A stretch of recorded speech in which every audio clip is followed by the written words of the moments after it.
Assalamualaikum warahmatullahi wabarakatuh. Perkenalkan, nama saya M. Fidian Saputra. Judul profil adalah contoh kasus di PT Golden Castle. Matkul dasar-dasar organisasi. Nama dosen Budaris Yunaida. NPM saya 221010920049. Fakultas Ilmu Administrasi dan dari Universitas Islam Malang. Contoh kasus yang ada di PT Golden Castle. Contoh kasusnya adalah PT ini bergerak dalam bidang konveksi atau tekstil, mengalami konflik antara perusahaan dan karyawan. Konflik ini terjadi yang disebabkan oleh adanya miscommunication atau kesalahan dari berkomunikasi antar atasan dengan karyawan.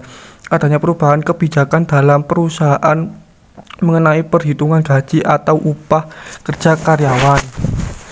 Namun pihak perusahaan belum memberitahukan para karyawan, sehingga karyawan merasa diperlakukan semena-mena oleh pihak perusahaan. Para karyawan mengambil tindakan, yaitu dengan mendemo perusahaan. Namun perusahaan manapun pasti pernah mengalami konflik internal, mulai dari tingkah individu, kelompok, sampai unit. Mulai dari derajat dan lingkup konflik yang kecil sampai yang besar. Yang relatif kecil seperti masalah adu mulut tentang pribadi antar karyawan, sampai yang relatif besar seperti beda pandangan tentang strategi bisnis di kalangan manajemen. Contoh lainnya dari konflik yang relatif besar yakni antara karyawan dan manajemen. Penyebab terjadinya kasus tersebut adalah konflik ini terjadi yang disebabkan oleh adanya miscommunication antar atasan dengan karyawan, adanya perubahan kebijakan dalam perusahaan mengenai perhitungan gaji. Besarnya masalah timbul karena lingkungan yang kurang kondusif di suatu perusahaan, misalnya kondisi cahaya yang kurang atau sirkulasi yang kurang baik dan temperatur ruangan yang tinggi. Sangat mungkin untuk meningkatkan emosi seseorang, jadi kondisi dan lingkungan juga harus diperhatikan.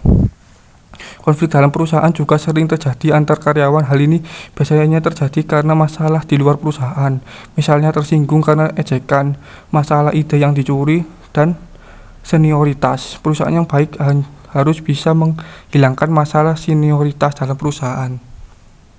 Hal ini dapat meminimalisir masalah yang timbul, karena dengan suasananya yang harmonis dan akrab, maka masalah akan sulit untuk muncul. Sekian, terima kasih. Wassalamualaikum warahmatullahi wabarakatuh.